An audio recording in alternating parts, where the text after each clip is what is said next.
This is Dr. Lisa Marie Bobby, and you're listening to the Love, Happiness, and Success Podcast. Today, what do you do when something goes wrong, as it inevitably does? Some people bounce back fairly quickly, while others tend to struggle, sometimes for quite a while. And the difference is resilience, which is what we're talking about on today's episode. You'll learn why you react to setbacks in the way you do, and how you can develop the tools you need to survive and thrive, no matter what.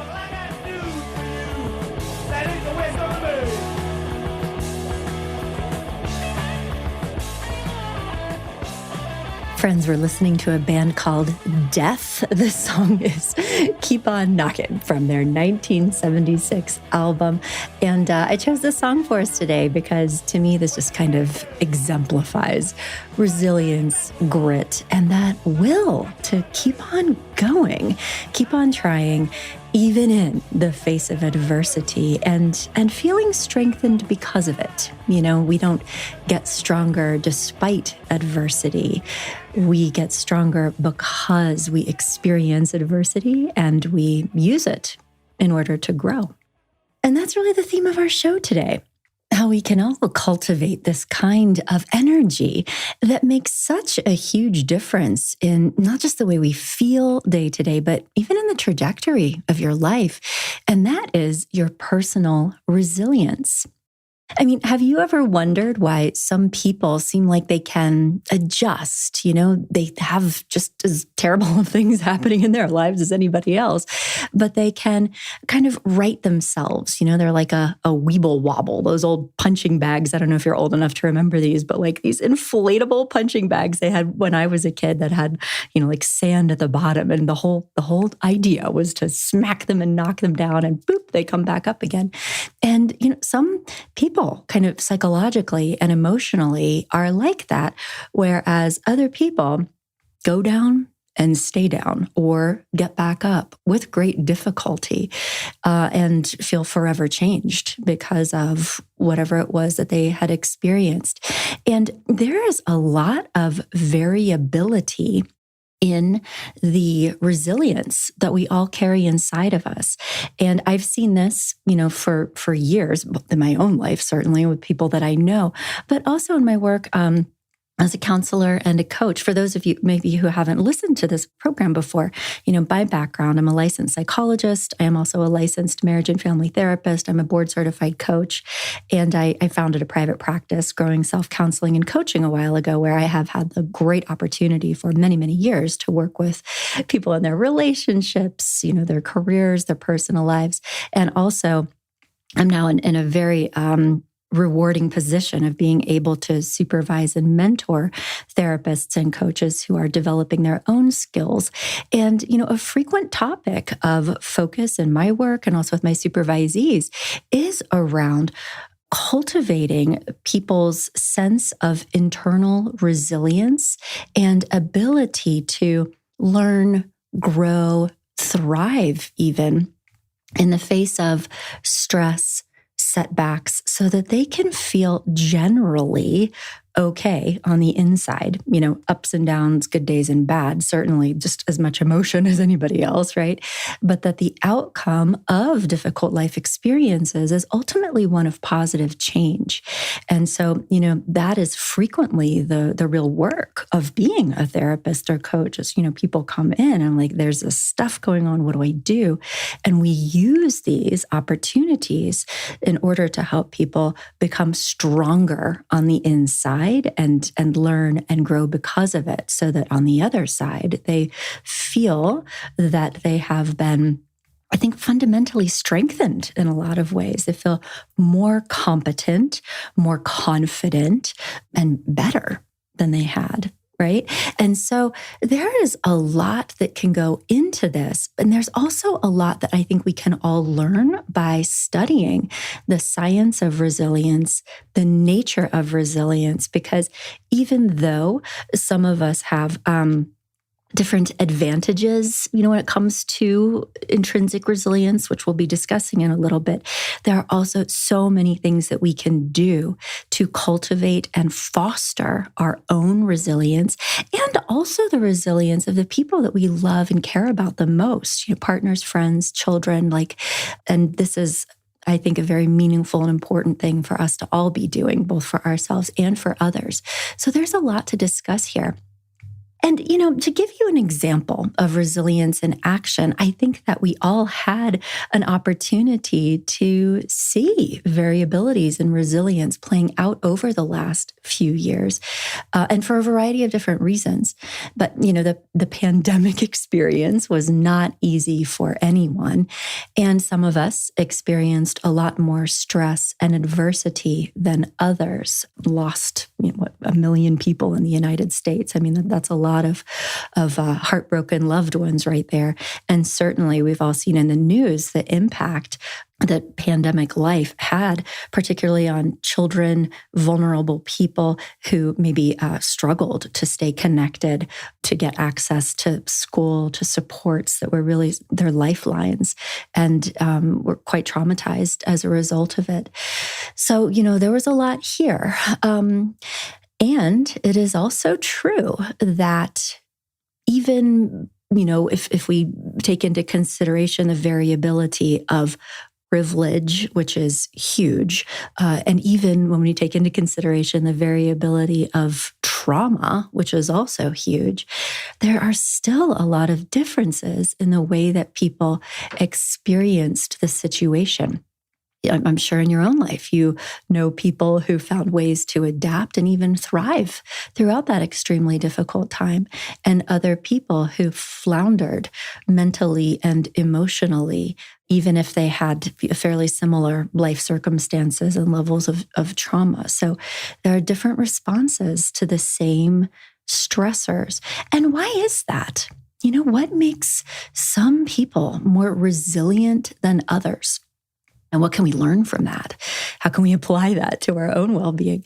And the answer to that is complicated, because resilience is influenced by many things, including your genetics, the way that you come out when you're born, your personality, your temperament, but also things like your relationships, your life experiences so far, and also, though, especially as adults, the skills that you've had a chance to develop or not, related to your style of thinking, your approach to problem solving, your ability to regulate yourself, to shift into a better story.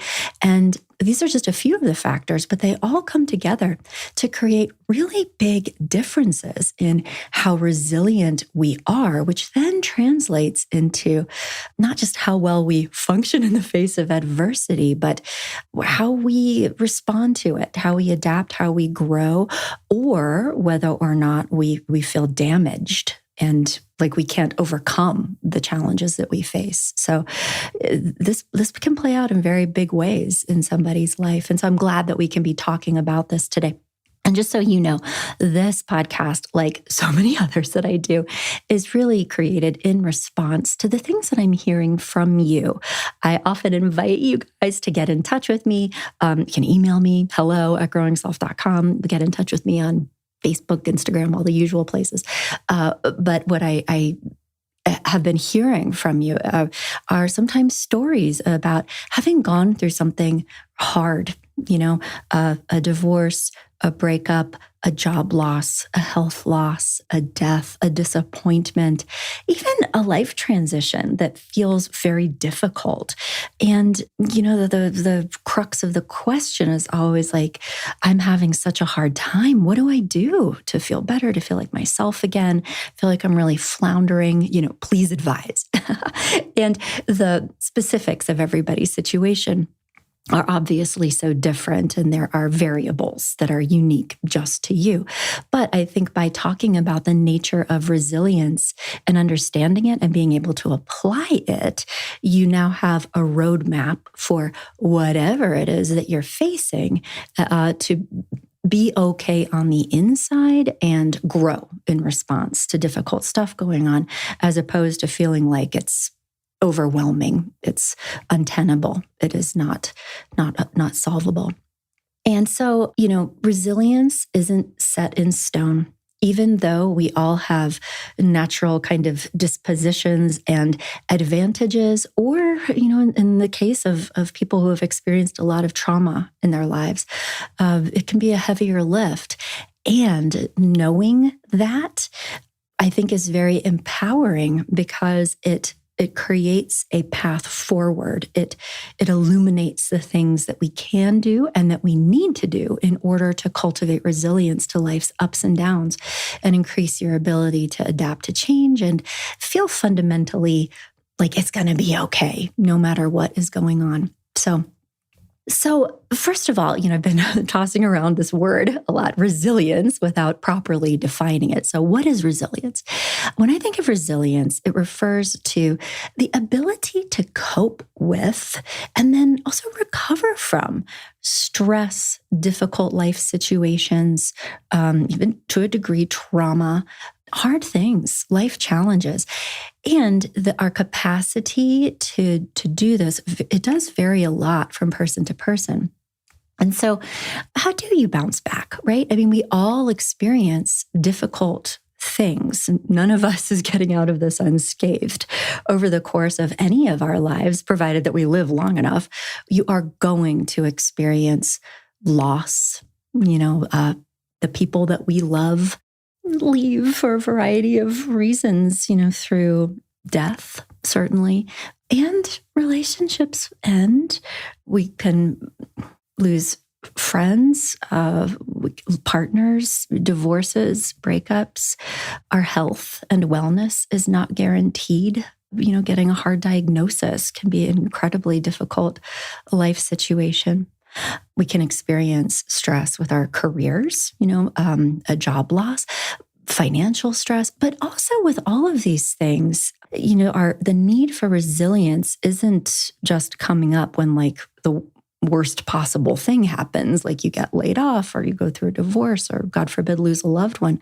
But resilience also comes into play with the day-to-day, ups and downs of the things that just happen. I mean, going through a very stressful chapter with your job or running a business takes an enormous amount of personal resilience and fortitude. Parenting a child, so many ups and downs, and particularly if your kid is struggling, that takes so much. And, even just navigating the world in the face of scary situations going on globally, or financial stuff, like having $100 now buy half as much groceries as it used to, and of course certainly going through very difficult chapters in a relationship or in your family or in your marriage. I mean, these are all the stressors that every single one of us faces. And we can also experience a lot of stress through life transitions that on the surface may appear to be positive. So, moving into a new role in your career, maybe you've gotten a professional advancement, but now you have more responsibility. You have to do more kind of independent problem solving or work more independently. You have other people counting on you. And that in itself can be enormously stressful. Or making the transition to parenthood can be a very difficult life chapter. Moving away in pursuit of another opportunity can be wonderful long term, but in the short term, it presents a lot of different challenges. So the point being to kind of go through all of these is that in every direction, all of the time, we are encountering situations that are not necessarily easy. They require attention, even something like getting married or moving in with a partner.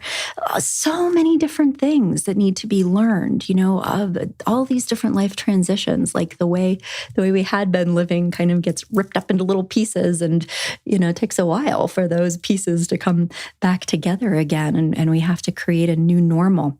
And any one of these things can be just intrinsically extremely stressful. And then, of course, we haven't even addressed, the presence of very real and very significant trauma, small t or capital T trauma of being in an accident, being the victim of a crime, being assaulted. I mean, there are so many different things. And so again, not to make anybody feel unsafe, but to illustrate the fact that being able to develop resiliency skills within ourselves is so profoundly important because we're going to need them. If you don't need them right this very second, I'm looking at my watch, just wait a few minutes and you will, because when you have these things, all of the stuff feels much easier. It's not going to feel pleasant. It's not going to feel fun, but it's not going to feel devastating. It's not going to feel catastrophic. It's going to feel like, ooh, this is hard and I'm going to get through this. What do I need to do? What am I learning? Or if you went through something hard, it turns into, instead of I'm damaged now, I will never recover, into that was terrible. And here's what I learned. Here's how it changed me in, maybe some ways that I would prefer it hadn't, but here's also how it changed me in positive ways.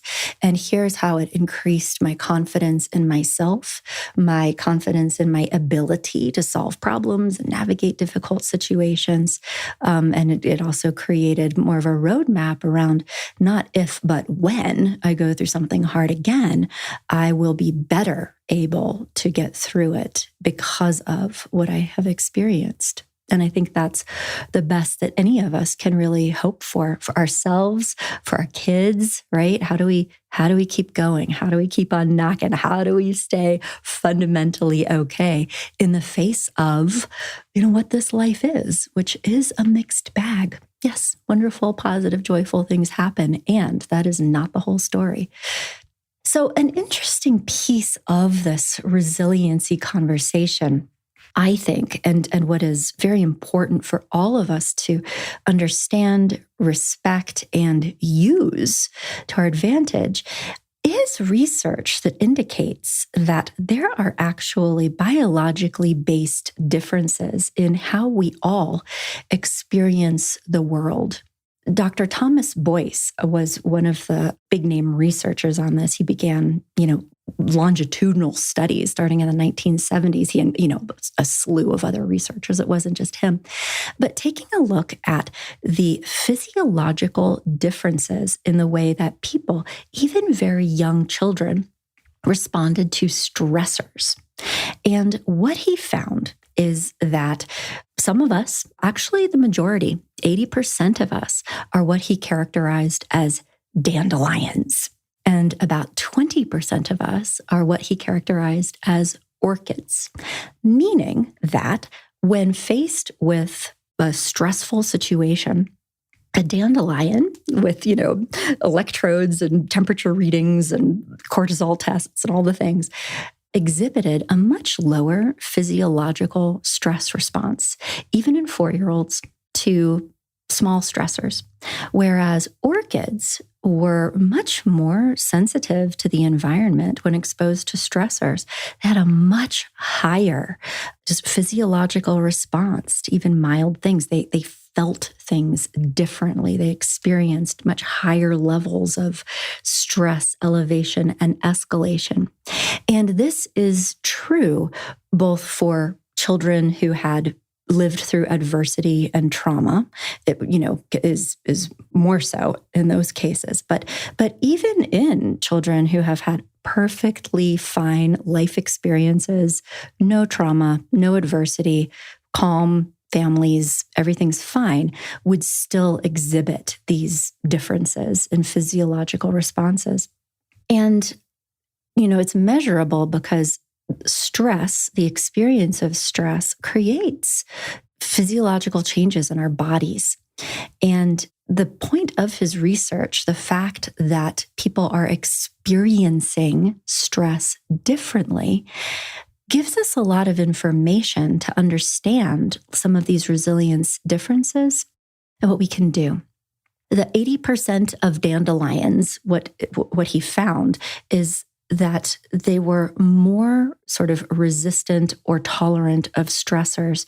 And interestingly, this even has health outcomes. So like you put a dandelion kid into a fairly, stressful and adverse family system, or, moving a lot, parents getting divorced, difficult things happening, having trouble in school, and a dandelion kid in a family or life situation where those things aren't happening.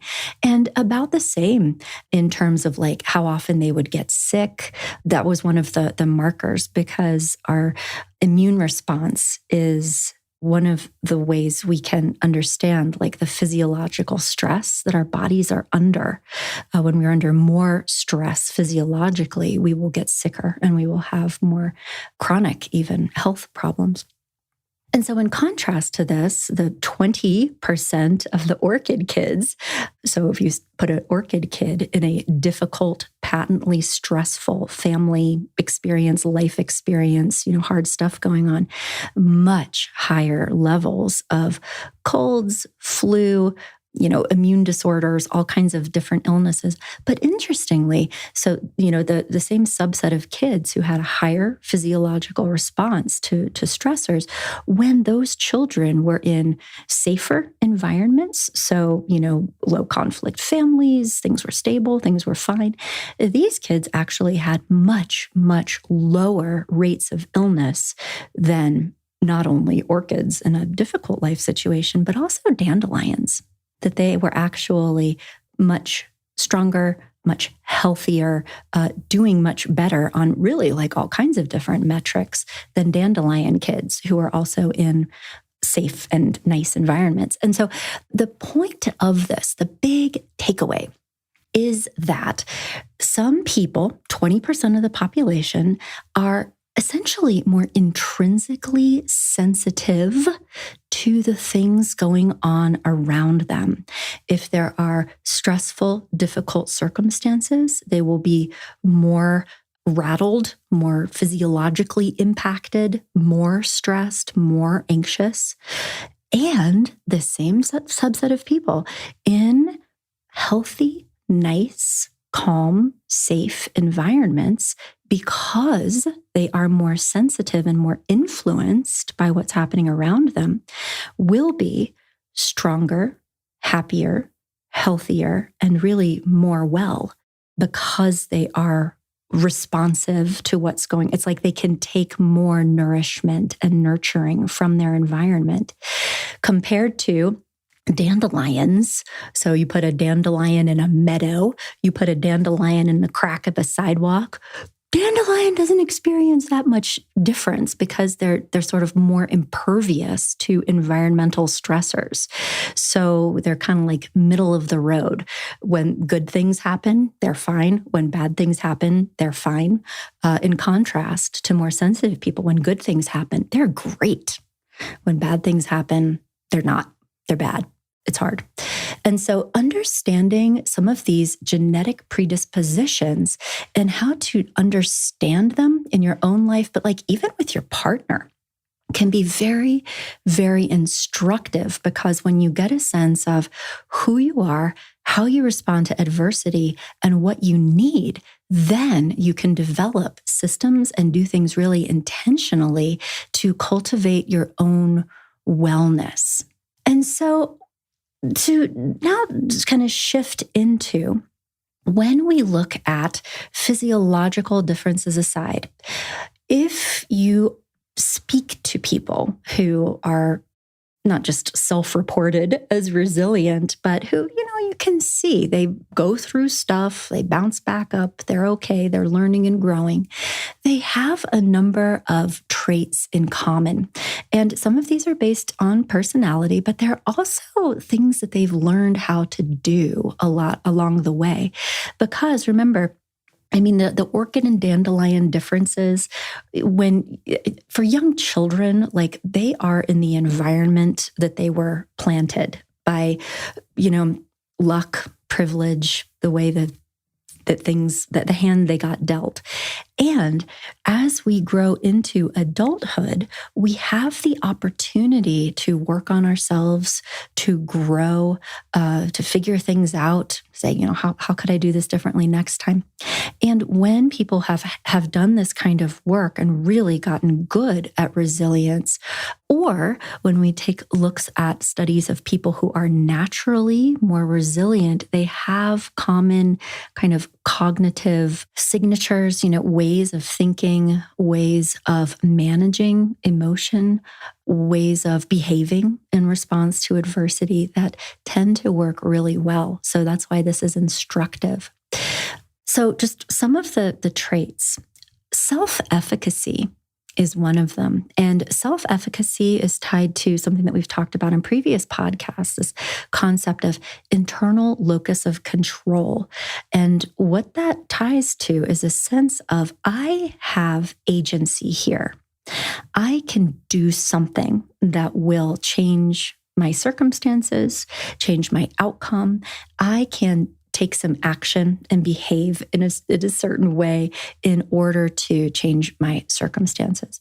And that is essentially the opposite of feelings of helplessness, powerlessness, being stuck, being victimized, by circumstances or by other people. So self-efficacy is one thing that's very important to cultivate. What do I have control over? What can I do? What can I try? That kind of mindset can be really helpful. Additionally, people who experience themselves as more resilient tend to have higher levels of self-esteem and self-confidence. These are things that we've talked about a lot on previous podcasts and in other writing. And, developing self-esteem and self-confidence can be, a major focus of personal growth work on its own. And as you develop a healthier relationship with yourself and develop the ability to appreciate yourself, cultivate your strengths, develop confidence in your own abilities, trust in your own judgment, develop the ability to be more self-supported and self-directed, self-validating, rather than outsourcing all of those things to other people. As we work on those set of skills, we become more resilient because of it. And it makes a lot of sense when you can trust yourself, when you are confident in yourself, when you are self-directed, when you trust yourself. All of these things will help you navigate difficult life chapters much more easily than you would be able to if you fundamentally didn't have an emotionally safe relationship with yourself, or if you experienced a lot of shame and self-doubt. That's kind of the opposite of the energy that resilience requires. Additionally, emotional intelligence is a huge piece of resilience. And emotional intelligence, as you may remember from past podcasts on the subject, is broken down into 4 different components. Emotional intelligence is our ability to be aware of and have empathy for our own emotions. And the second piece is having the ability to regulate our own emotions. We can come back to baseline. If we feel upset, we can soothe ourselves. If we feel irrationally optimistic about something, we can say, maybe I should back that down a little bit. It's just the way we can self-regulate. The third piece of emotional intelligence is our ability to be aware of and have empathy for the feelings and emotional reality of other people. And then the fourth component of emotional intelligence is the ability to behave in such a way that we are able to effectively manage and strengthen our relationships with other people. So emotional intelligence, there's a lot there, but it also makes sense why emotional intelligence is so strongly linked to intrinsic resilience. It goes to, understanding and managing our own emotions, but also one of the things that is linked to resilience is having a strong support system, having close personal relationships with people that care about us, and our ability to understand the needs, rights, and feelings of other people and behave in ways that build positive relationships is kind of like our ability to invest. We're putting energy into savings accounts that when we go through difficult things, we have a reservoir of positive, supportive relationships with the people around us who really can come in and act as buffers to be supporting and kind and helpful to us when we're going through a hard time. So, other things that are strongly associated with resilience, psychological flexibility is one of them. So, being able to tolerate some ambiguity, to accept the fact that, a lot of different things can be fine, can be okay. There's not always one right and one wrong is part of psychological flexibility. Creativity, being able to think in new and different ways, creative problem solving, but also creativity as self-expression can be a real asset to resilience. Resourcefulness can be tied to creativity and also the ability to take action. A very important aspect of resilience is to cultivate a growth mindset. So to be interpreting the things that you're experiencing as, opportunities to learn, to grow. What can I take from this? What can I learn from this? What would I do differently next time? It can be extremely protective to cultivate that kind of mindset. Other things, optimism, having hope, looking into the future. Goal setting can be part of this too. Thinking about, I am not happy with what is happening right now. What do I want this to look like a year from now? Like really having something to connect your self to that you can move towards is very, very protective. A good sense of humor never hurts, even in the darkest situations, to find the humor in situations. But then also, too, a sense of meaning, of purpose, particularly when it comes to adversity, can be so protective and helpful for people. Many people can find this through spirituality. How does this make sense in the cosmic scheme of things can be very protective. For other people, that kind of meaning can be found more in humanitarian reasons. What can I take from this that maybe I could use to teach somebody else or help somebody else? How could my life experience wind up being of benefit in the lives of others? And also a lot of meaning can be found within the growth process that we all can enjoy. To go through something difficult and to understand that it changed you in not just negative ways, but also potentially very positive ways, taught you something about yourself, other people. Having to go through that life experience required you to get better at emotional regulation and emotional intelligence skills. Those are yours to keep. And even though maybe you set about doing that work because you had to as a necessity to get through a difficult life chapter, and that was the catalyst for growth, you're putting in that time and energy and hard work and learning how to do those things will benefit so many different parts of your life forevermore. And they are yours now. And so for many people I've worked with who have gone through very difficult things, that they had no choice but to grow if they wanted to be okay. And they did that. And then because of that, they were able to thrive in the future because not just did they get back to baseline, they developed skills and strategies and relationships and ways of being that allowed them to create life experiences that were, in their view, much better than anything that they would have been capable of prior to having gone through that challenging situation. So there's a lot here.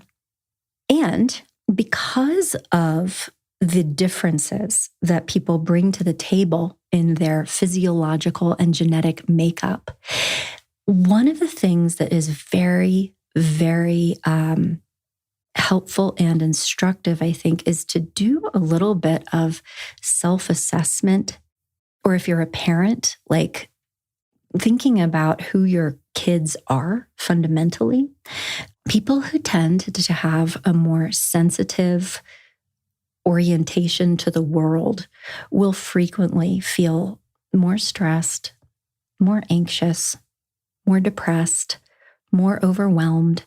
They will feel more inhibited in some ways, more paralyzed in the face of stress. Although, interestingly, going back to studies about small children, you may be familiar with an old study that's colloquially called the marshmallow test. And the study was actually framed as a study of grit, self-discipline, that was found to be correlated with strongly positive outcomes decades down the road. And so this study involved taking a small child and putting them in the room with one marshmallow and saying, if you don't eat this marshmallow for 5 minutes, I'm going to come back and I'm going to give you 2 marshmallows, but you have to wait. And so then the researcher would leave the room. And kids, as you can imagine, were quite variable in their ability to avoid eating the marshmallow and have the self-discipline required to wait so that they would have 2 marshmallows down the road. And so what is really fascinating is when you look at the outcomes of this study and correlate it with that orchid and dandelion idea. The dandelion kids will basically pounce on that marshmallow and tear it up without even thinking about it. Whereas the orchid kids, the more sensitive ones, displayed much more restraint, self-control, ability to moderate themselves, much more sensitive to like those environmental factors. So I don't want you to think for a second that being a more sensitive person is anything but highly positive. There are so many strengths and benefits that come from being the kind of person who is more influenced by the world and who is more intrinsically aware of potentially dangerous versus potentially positive things. Like there's a lot of good that can come of this. But coming back to the study of resilience, what it requires is the ability to work with what you have and who you are in a very, very intentional way. If you are more sensitive, while you will feel more stressed and overwhelmed in response to stressful situations, when you know this about yourself and can say, because of this, I need to handle myself differently in stressful situations than all the dandelions around me who do not seem to be bothered by the same thing for mysterious reasons, then what it turns into is this ability to stop judging yourself for being stressed or overwhelmed, first of all, and putting into place very active practices that help you calm yourself down physiologically, find different cognitive strategies that you will need to practice with intention. Also, be finding environments that support what you need in order to be well. The first and most important environment that any of us have is our internal environment. And that is created by the relationship that we have with ourselves. How do we talk to ourselves? How do we support ourselves? How do we nurture ourselves? How do we take care of ourselves? And doubling down on that, particularly if you know that you are a sensitive person, or if you're a parent of a sensitive child, it is vitally important that you are teaching and modeling those kinds of internal relationship skills to your child. And those are developed through the quality of your parenting relationship. So to be doing that on purpose. That's right. Other strategies here, creating safety in your own life through things like routines, planning, habits, can be very important, particularly for people who have a more sensitive orientation to the world. To be making as much in your environment as predictable as possible can be very, very helpful. And that is not true for everybody. People with strong dandelion orientations don't need to do that in the same way because, and I also don't want us to over-index dandelion people, because like that also, there are two sides of every coin, right? Well, maybe dandelion people are sort of more unflappable, less bothered, don't get stressed out as easily. There's also a difference in their ability to be taking information from their environment. Dandelion people can miss things. Dandelion people can also lose out on growth opportunities because they aren't required to learn and grow in the same way. So they can kind of stay sort of flat developmentally, which in the big scheme of things is kind of them missing out on some important growth opportunities if they're not feeling motivated to work on themselves, if it's all kind of good enough. So, pros and cons on each side of this scale here. And I don't want to, have anybody leave this conversation in such a way that feels like a certain way of being in the world is better than a different way of being in the world, because that is not true. It is not true. So other things that more sensitive people need to do is intentionally cultivating a strong social support network and close, secure attachments. And that means putting energy into just, first of all, understanding that in order to be okay, I need my people that I can trust, who are responsive to me, that are emotionally safe, that I can love and be loved by in return. And it is also sometimes helpful for more sensitive people to have at least a few dandelions in their lives, because one thing of the things that dandelions can be really good at are the cognitive strategies, the ways of looking at things, the kind of it's going to be okay and here's why. Dandelions can be sort of intrinsically more comfortable with taking action of one kind or another. And so to be in a relationship with a dandelion who is able to say, it's going to be okay. Here's what we can do. Think about it this way. There's always a risk of feeling invalidated by a dandelion, particularly if the dandelion in your life is like, it's no big deal. Don't make such a big thing out of this. So, you don't need that either. But to have somebody with a different perspective, who is maybe a good problem solver, a good strategic thinker, who can look at things in just a more, do this, then that kind of way, can be comforting to a more sensitive person who may be just feeling more flooded or overwhelmed or catastrophizing things. Like, there's a nice balance there. In relationships, and also just to say, also don't take this to, there are dandelions and orchids that are sort of binary. Nobody is 100% dandelion, 100% orchid. We all have a blend of these different qualities inside of us. And also, somebody can be fundamentally kind of a dandelion and have lived through traumatic life experiences that have overwhelmed anybody's ability to be able to cope with them well. So, I also don't want to make it seem like a dandelion is impervious to any adversity, because that's not true. They just have a different orientation to it. But in many relationships, there will be differences between people's sensitivity levels and capacities to deal with stress. And understanding that this is a thing will also help you have a stronger relationship. If you understand that maybe your partner is more of a dandelion than you are, it stops hurting your feelings as much if they're not sort of seeing what you're going through as being quite as stressful or terrible as the way that you are perceiving it, because they really literally don't.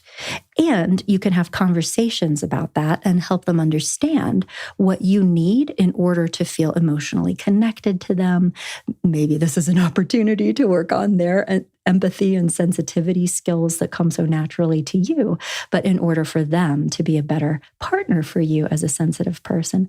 And on the other side of this, if you have a more dandelionish orientation to the world and you are partnered with a more sensitive person, knowing this can really help you understand them in a different way and have respect for the fact that they are actually experiencing the stressors of the world in a very real and very legitimate different way than you are.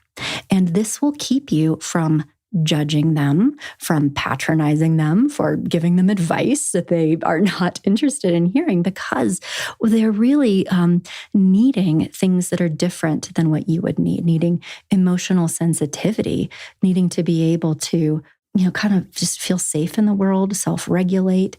And they are also much more receptive to what other people do, their experiences with other people, their environmental experiences, so that you as a dandelion, when you turn the nurturing knob up to 11 and be intentionally kind, supportive, empathetic, responsive, available, helpful in practical ways, if you work with them to create a safe and predictable environment, they will benefit and thrive much more than you would if somebody did those things for you, because it's not really that important for you, but it's really important for them to be well. And so knowing these things about your partner helps you know what to do in order to not just be a better partner for them, but fundamentally support their ability to be resilient, to be okay in the face of life challenges. Because the danger here, particularly in relationships, is when we get very, very judgy and superior about our way of being and forget to respect and appreciate the differences and the strengths that our partner are bringing into this equation.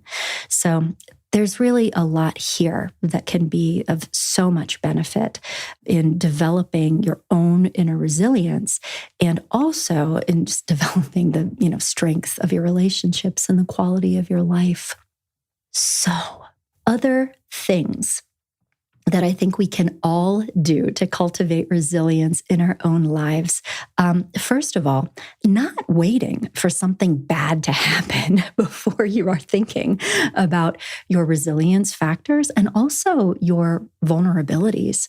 Understanding yourself and understanding how you tend to respond to different things and proactively deciding to do some work around that will prepare you, again, for not if, but when weird things come down the pipeline that you have to deal with.